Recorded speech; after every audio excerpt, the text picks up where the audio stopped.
I'd now like to welcome Melvyn Stokes, who joins us from Film Studies. I'm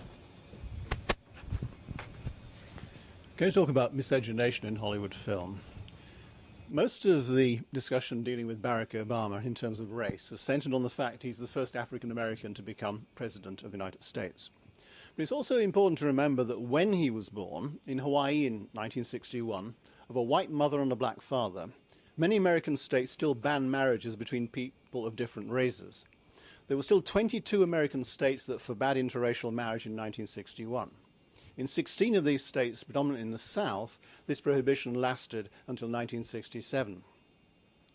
Now, there had been laws against racial intermarriage in what would eventually become the United States, at least since 1661. But it was only during the Civil War that relationships between different races acquired a pejorative term all its own. Two Democratic Party fixers, the Linton Crosbys of their day, tried to undermine support for the Republican Party during the presidential election of 1864 with a classic dirty trick. They suggested that Lincoln and the Republican leadership were intent on promoting intermarriage between the races, a process to which they gave the name miscegenation, a term created from the Latin words miscere, to mix, and genus, race.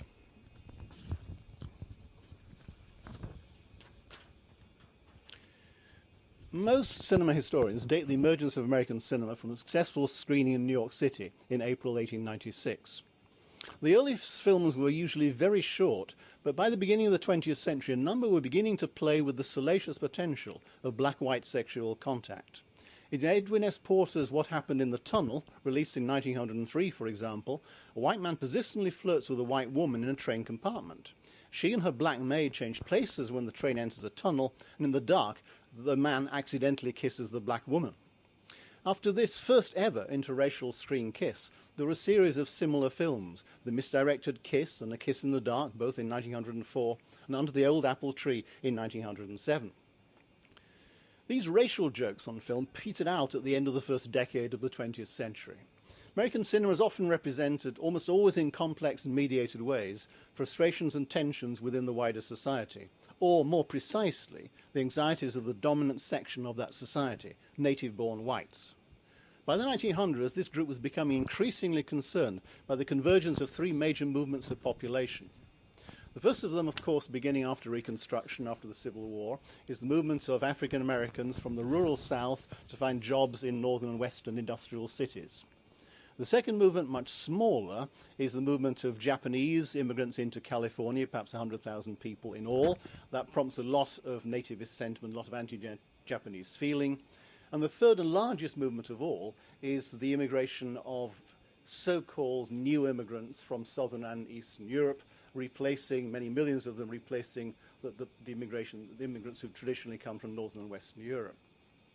And in the first years of the 20th century, white Americans, faced with these changes in currents of population, tried to shore up their ascendancy by introducing broader restrictions on immigration.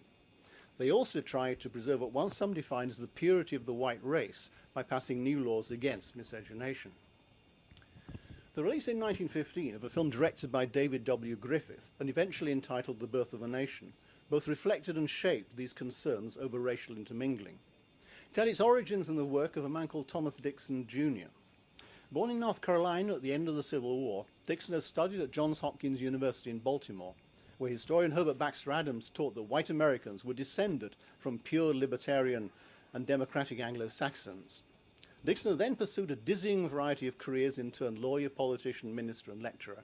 He was on a lecture tour in 1901. He saw a performance of a staged version of Harriet Beecher Stowe's classic anti-slavery book, Uncle Tom's Cabin. Angered as a Southerner by Stowe's classic anti-slavery book, Dixon set out to write a series of novels demonstrating that really, from his point of view, the real victims of the Civil War and Reconstruction had not been blacks, they'd actually been whites in the South. And his novels, The Leopard's Spots, published in 1902, and particularly The Klansman, which came out in 1905, tried to put forward a new cultural myth of race relations that he hoped would replace Stowe's foundational text. In 1914, director Griffith, born like Dixon in the South, set out to turn Dixon's fiction into a spectacular motion picture.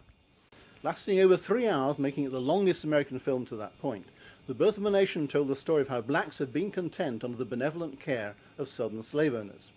But, made free by the Civil War, they sought full equality in Southern society, including the right to marry white women. The film shows two major black characters pursuing white women, one of whom commits suicide to avoid the threat of rape, the other being imprisoned to await what the film describes as a forced marriage. Eventually, as the film tells it, the white men of the South formed the Ku Klux Klan to protect white women, and in alliance with northern whites, succeeded in defeating the armed blacks, disarming them and preventing them from voting. Both Dixon and Griffith emphatically defended the birth of a nation as history. It was, of course, really a farrago of nonsense. It was historically wrong to suggest that African Americans had ever demanded the right to marry whites during the era of Reconstruction. What the film reflected was the disturbed racial fantasies of Thomas Dixon. But what it also both echoed and spoke to was the case of Jack Johnson.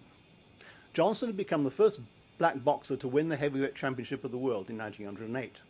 More than any other single factor, Johnson was responsible for drawing attention to the issue of miscegenation in the United States during the 1910s. In October 1912, he was arrested and charged with abducting Lucille Cameron, a white girl who was a former prostitute. In November, while still on trial for this, Johnson was charged under the Mann Act of 1910 with taking another white woman, a prostitute named Belle Schreiber, across state lines for immoral purposes. In December, 2 weeks after being acquitted on the first charge, he married Lucille Cameron. In his private life, Johnson seemed to be mounting a direct attack on the contemporary white prejudice against miscegenation. Inevitably, perhaps, he was found guilty under the Mann Act charge and sentenced to a year in jail. The intense publicity accorded Johnson's marriage to a white girl and the Johnson cases themselves appeared to give a powerful fillip to the contemporary movement to ban miscegenation by legal means. In 1913, in the wake of Johnson's marriage and trial, anti-miscegenation bills were introduced in half of the 20 states that still allowed interracial marriages. The Birth of a Nation as a film emerged from this background, blending together Dixon's sexual neuroses and the contemporary fallout of the Johnson case. This representation of miscegenation in Birth of a Nation cast a very long historical shadow. One of the effects of the film was to stimulate the production by Oscar Micheaux, a black filmmaker, of a movie called Within Our Gates, which came out in 1920. While Griffith's film represented black male assaults and white female virtue, Micheaux's film sets the record straight with its depiction of an attempted rape of a black woman by a white man. Of course, this was the reality of miscegenation under slavery, the actual persecution, the sexual abuse of black women by white overseers, masters, master sons, and so on. The vigorous campaign of protests against the Birth of a Nation by the NAACP and other organizations also encouraged Hollywood as an institution to avoid racial controversy wherever possible in future. And in 1927, the Motion Picture Producers and Distributors of America adopted something called the Don'ts and Be Carefuls, guidance for American filmmakers. And one of the don'ts, the absolute don'ts, was the depiction of miscegenation, very specifically described as sex relationships between the white and black races. And the production code adopted in 1930, often known as the Hays Code, reasserted this ban in exactly the same words.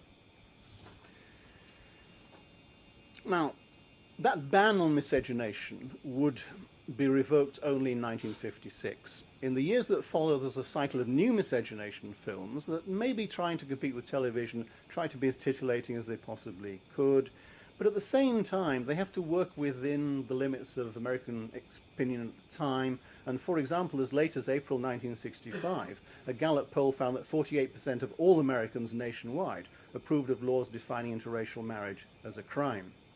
But there are two things that changed the situation a little bit in 1967. One is that the Supreme Court, in a wonderfully named case called Loving versus Virginia, ruled attempts to impose legal bans on miscegenation as unconstitutional. And in December, Columbia Pictures released Guess Who's Coming to Dinner. Now, Guess Who's Coming to Dinner is one of those landmark films which, looking back, if you actually view it now, is terribly, terribly conservative. It's about a black doctor who wishes to marry the young, blonde Californian daughter of a newspaper owner. You can see Hollywood setting the scene here. And, of course, the fact that the older couple are played by Spencer Tracy in his last film, and Katharine Hepburn, also helps carry the film. But what you've actually got here is a very conservative household in which the servants are barely any better than the kind of faithful souls the blacks represented in Griffith's Birth of a Nation. and you only see one kiss between the couple, and that's done indirectly in the film. You see it simply through the mirror of a taxi driver, with the taxi driver who's white disapprovingly looking at it at the same time. There are a couple of films that appear in the 1970s which are merely salacious. Mandingo and Drum, these are dreadful films. Mandingo is actually funny. I mean, it shouldn't be funny, but it is. I mean, it's a sad story, but at the same time it's so bad that it's positively amusing. But more recently, films such as Lone Star in 96, Jackie Brown in 97, Bulworth 98, Far From Heaven 2002, interracial relationships seem to be dealt with by Hollywood as naturally occurring events. That said, there are a number of directors who still don't altogether accept the idea of interracial relationships, one of whom is Spike Lee. And if you look at Spike Lee's 1991 film Jungle Fever, this is actually a polemic against the idea of interracial marriage, which Spike Lee is convinced operates to the detriment of African Americans. So even after, almost a century after the Birth of a Nation, and I'm organising a conference looking at the impact of Birth of a Nation, and particularly at black opposition to Birth of a Nation in June of next year, but a century after Birth of a Nation, some of the old stereotypes and the old issues of miscegenation haven't entirely disappeared from American screens and from Hollywood productions. Thank you very much. Thank you very much, Melvyn.